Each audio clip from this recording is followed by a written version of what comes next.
আওয়ামী লীগের দালাল বলো, তোমরা ওই সময় ছিলে কোথায়?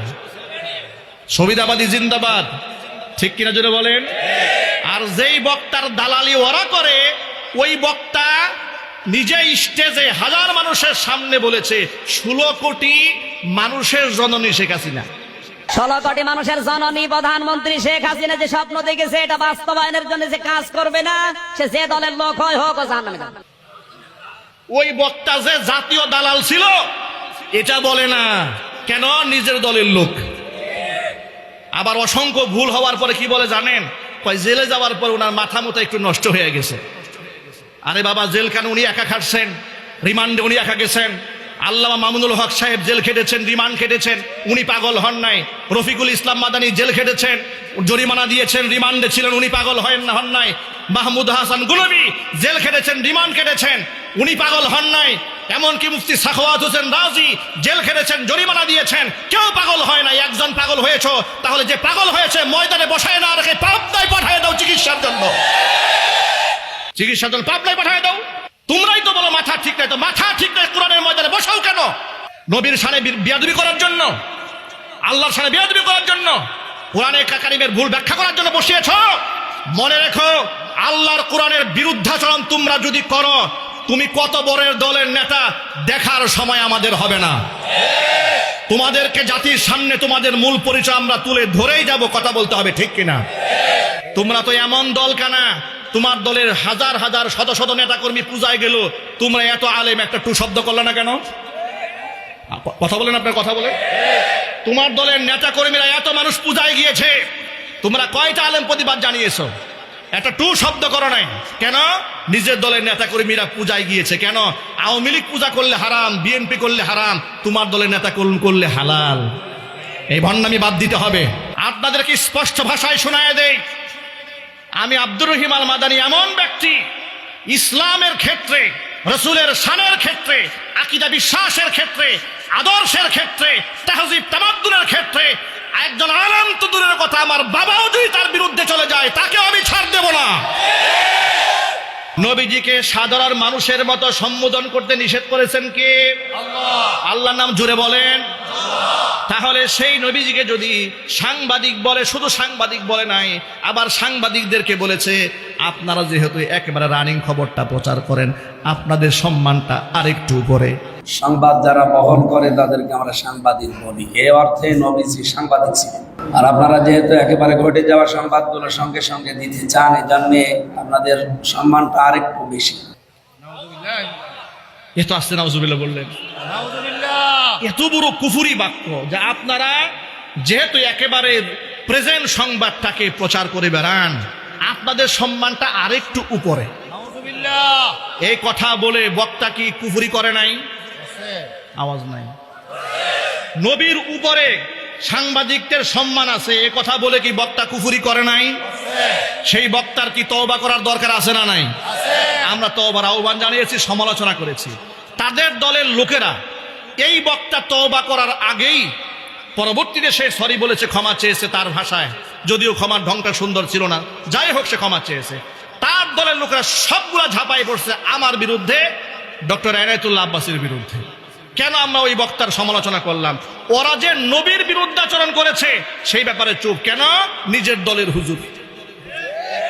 আপনাদেরকে স্পষ্ট ভাষায় শোনায় দেই, আমি আব্দুর রহিম আল মাদানী এমন ব্যক্তি, ইসলামের ক্ষেত্রে, রসুলের শানের ক্ষেত্রে, আকীদা বিশ্বাসের ক্ষেত্রে, আদর্শের ক্ষেত্রে, তাহজিব তামাদ্দুনের ক্ষেত্রে একজন আলেম তো দূরের কথা, আমার বাবাও যদি তার বিরুদ্ধে চলে যায়, তাকে আমি ছাড় দেব না। আওয়ামী জাহিলিয়াতের আমলে 4-5টা মামলার আসামি হয়েছি আমি। আওয়ামী সরকারের আমলে আমার মসজিদ ছাড়তে হয়েছে, আমাকে বাড়ি ছাড়তে হয়েছে, জেল খাটতে হয়েছে। ওদের লোকের পুস্কা, ভন্ডা, বেল, বেআমল মৌলবীরা আমার ব্যাপারে বলে আমি বলে আওয়ামী লীগের দালাল ছিলাম। এখন আপনারা তো আমার বুটবাজারবাসী, আমার এলাকার মানুষ, আপনারা বলেন আমি আওয়ামী লীগের দালাল ছিলাম? একটু জোরে সাক্ষী দিবেন দালাল ছিলাম? ওরা আমাদের সাবেক মেয়র জাহাঙ্গীর সাহেবের সাথে আমার 2-1টা ছবি ফেসবুকে প্রচার করে, বলে জাহাঙ্গীর সাহেবের সাথে সম্পর্ক ছিল, মানে আওয়ামী লীগের দালাল ছিল। বাহ, কি সুন্দর ব্যাপার স্যাপার। এলাকার জনপ্রতিনিধির সাথে ছবি থাকলে যদি দালাল হওয়া যায়, তাহলে তোমার দলের বহুত নেতা কর্মীদের আওয়ামী লীগের এমপির সাথে ছবি আছে, বিএনপির এমপি মন্ত্রীদের সাথে ছবি আছে। কথা ঠিক না ব্যাঠিক জোরে বলেন? আবার ওদের দলের এক দায়িত্ব জ্ঞানহীন উন্মাদের মতো দল কানা দলান্ধ এক ব্যক্তি আমার ব্যাপারে মন্তব্য করেছে যে আদর্শচ্যুত। আমি নাকি আদর্শচ্যুত? আদর্শচ্যুত আমি নই। আমি আওয়ামী লীগের স্টেজে বসে ওদের এমপি মন্ত্রীকে পাশে বসিয়ে শিরকের ব্যাপারে বিদআতের বিরুদ্ধে, এমনকি ওরা যে আলেমদের বিরুদ্ধাচরণ করেছে তাদের বিরুদ্ধে আমি জোরালো বক্তব্য দিয়েছি। সর্বশেষ আমার মসজিদ শত শত পুলিশ দিয়ে ওরা ঘেরাও দিয়েছে, আমাকে এলাকায় থাকতে দেয় নাই। আমি তো জেলও খেটেছি। তোমরা যারা আমাকে আওয়ামী লীগের দালাল বলো, তোমরা ওই সময় ছিলে কোথায়? সুবিধাবাদী জিন্দাবাদ, ঠিক কিনা জোরে বলেন? আর যেই বক্তার দালালি ওরা করে, ওই বক্তা নিজে স্টেজে হাজার মানুষের সামনে বলেছে 16 কোটি মানুষের জননী শেখ হাসিনা। 16 কোটি মানুষের জননী প্রধানমন্ত্রী শেখ হাসিনা যে স্বপ্ন দেখেছে এটা বাস্তবায়নের জন্য যে কাজ করবে না, সে যে দলের লোক হয় হোক ও জাহান্নামে যাবে। ওই বক্তা যে জাতীয় দালাল ছিল এটা বলে না, কেন? নিজের দলের লোক। আবার অসংখ্য ভুল হওয়ার পরে কি বলে জানেন? কয় জেলে যাওয়ার পর ওনার মাথা মতো একটু নষ্ট হয়ে গেছে। আরে বাবা, জেল কেন? উনি একা খাটছেন, রিমান্ডে উনি একা গেছেন। আল্লামা মামুনুল হক সাহেব জেল খেটেছেন, রিমান্ড খেটেছেন, উনি পাগল হন নাই।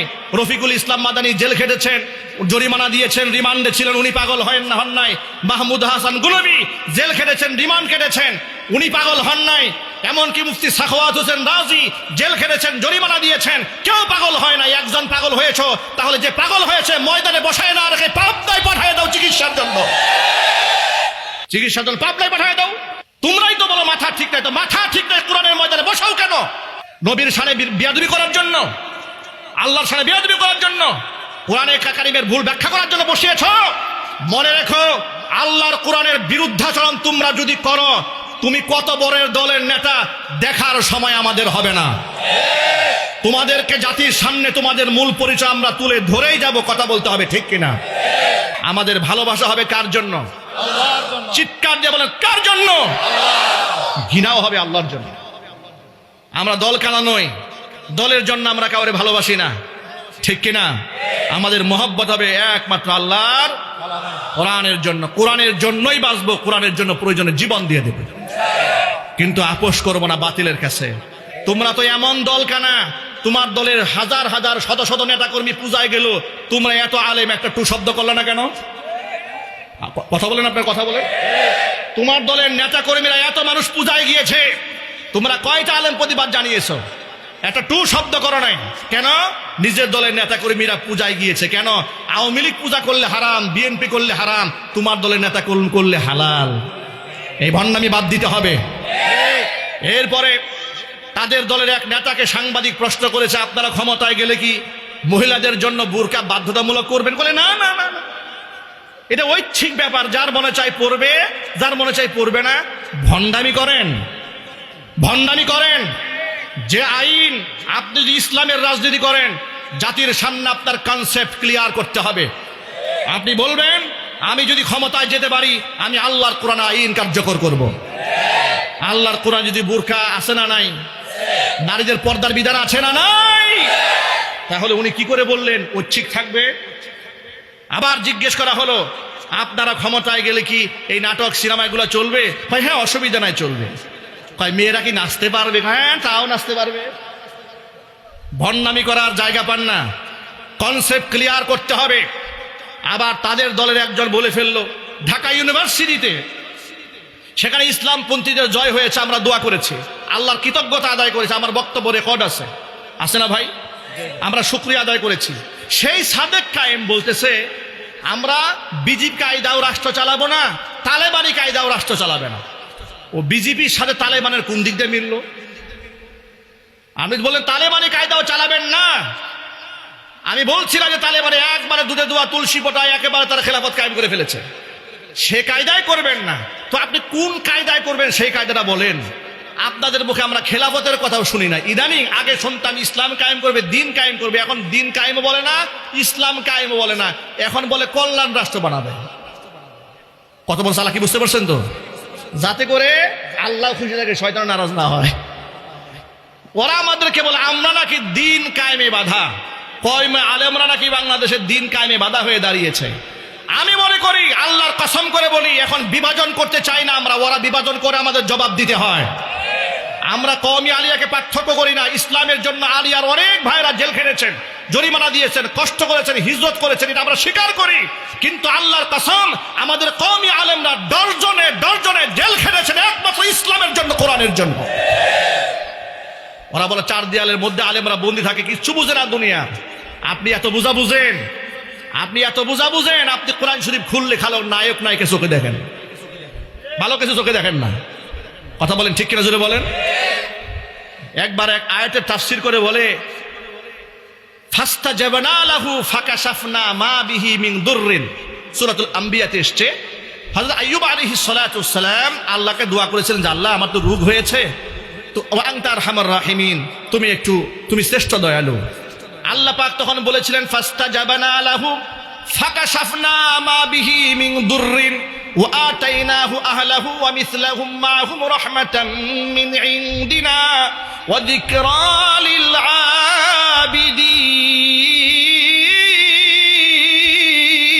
আবিদিন। আল্লাহ পাক বলেন, আমার নবী আইয়ুবের ডাকে আমি সাড়া দিয়েছিলাম। ফাস্তাজাবনা লাহু ফাকাশাফনা মা বিহি মিন দুররিন, তার গায়ে যত রোগ ছিল, ব্যাধি ছিল, কষ্ট ছিল, সব আমি আল্লাহ দূর করে দিয়েছি। জোরে বলেন সুবহানাল্লাহ।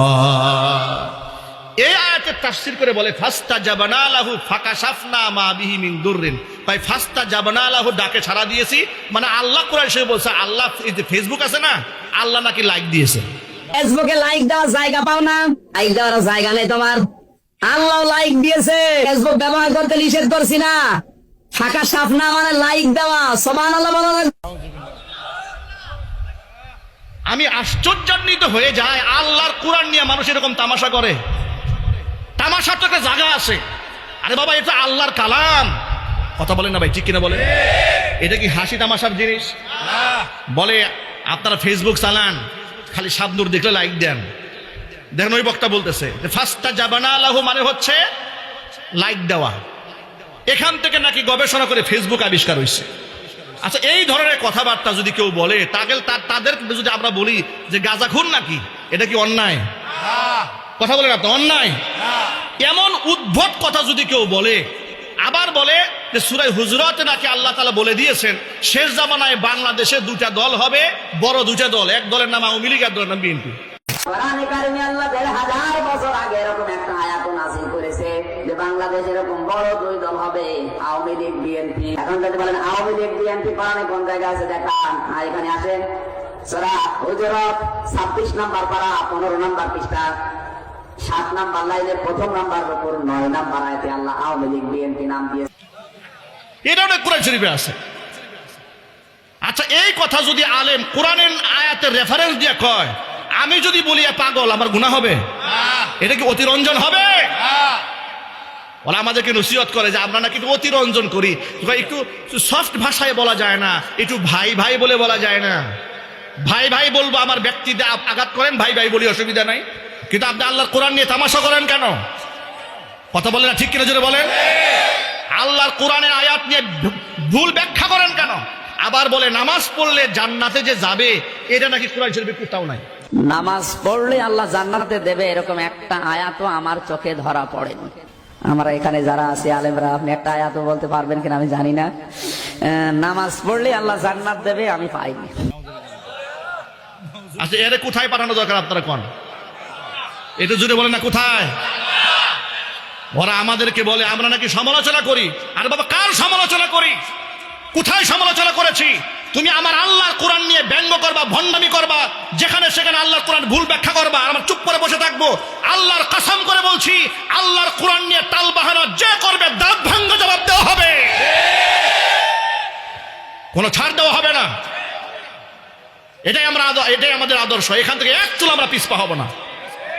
তোমরা আমাদেরকে নসিহত করার আগে, নসিহত ভিক্ষা করার আগে, নিজের দলের ওই সমস্ত লাগামহীন বক্তাদের মুখের মধ্যে লাগাম লাগাও। কথা বলতে হবে, ঠিক কিনা?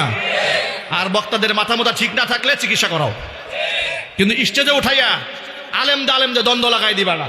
ফেসবুক খুললে আলেমদের দ্বন্দ্ব আমরা দেখতে চাই না। ঝগড়া দেখতে চাই না, মারামারি দেখতে চাই না, কথা বলতে হবে, ঠিক কিনা জোরে বলেন। আমার উপর অপবাদ দিয়েছে ওরা, আমি নাকি আওয়ামী লীগের দালাল ছিলাম। আওয়ামী লীগের দালাল থাকলে বেটা, আমি যদি আওয়ামী লীগের দালাল থাকতাম ওই সময়, আমি সারা বুট বাজারের মধ্যে রাজত্ব করতে পারতাম, একটা চুলও কেউ ছিঁড়তে পারতো না আমাকে। খোঁজখবর তো রাখো না, করো তো দালালি, খোঁজখবর রাখবা কেমনে? আমার যুবক ভাইরা, মূল কথায় ফিরে আসি। তোমাদের কনসেপ্টটা ক্লিয়ার থাকতে হবে। যে কথা বলতে গিয়ে এত লম্বা কথা বলেছি। তোমরা যারা বলো আমরা ধর্মীয় রাজনীতি করি, তোমরা জাতির সামনে ওয়াদা করতে হবে তোমরা ক্ষমতায় গেলে আল্লাহর কোরআনের প্রত্যেকটা আইন বাস্তবায়ন করবা। আমি কি বেশি দাবি করে ফেললাম নাকি? কথা বুঝে নেই মনে হয়। তোমরা একদিক থেকে বলবা আমরা ধর্মীয় রাজনীতি করি, আবার আরেক দিকে পূজাই যাইবা, না হবে না, একসাথে দুটা চলবে না, যে কোনো একদিকে তোমাকে থাকতে হবে। আর যদি তোমার দুদিকে যাও, বুঝতে হবে তাহলে ওই আওয়ামী লীগ বিএনপি যে কথা বলে, তাহলে সেটাই তোমাদের জন্য প্রযোজ্য হবে যে তোমরা ধর্মীয় রাজনীতি করো, তোমরা ধর্মের নামে ব্যবসা করো। ঠিক আছে বলেন? আপনারা কি আল্লাহর কোরআন হুবহু বাস্তবায়িত হোক এটা চান? জোরে বলতে হবে, চান? তাহলে যারা ধর্মীয় রাজনীতি করে ওদের কাছ থেকে স্বীকারোক্তি নেবেন যে ক্ষমতায় গেলে খেলাফত কায়েম করতে হবে। আল্লাহর নবী সাল্লাল্লাহু আলাইহি ওয়াসাল্লাম যেভাবে রাষ্ট্র চালিয়েছেন সেভাবেই রাষ্ট্র চালাতে হবে। যদি এই ওয়াদা আপনারা করেন, কোমরে গামছা বেঁধে আপনাদের কর্মী হয়ে আমরা লড়াই করবো। রাজি আছেন?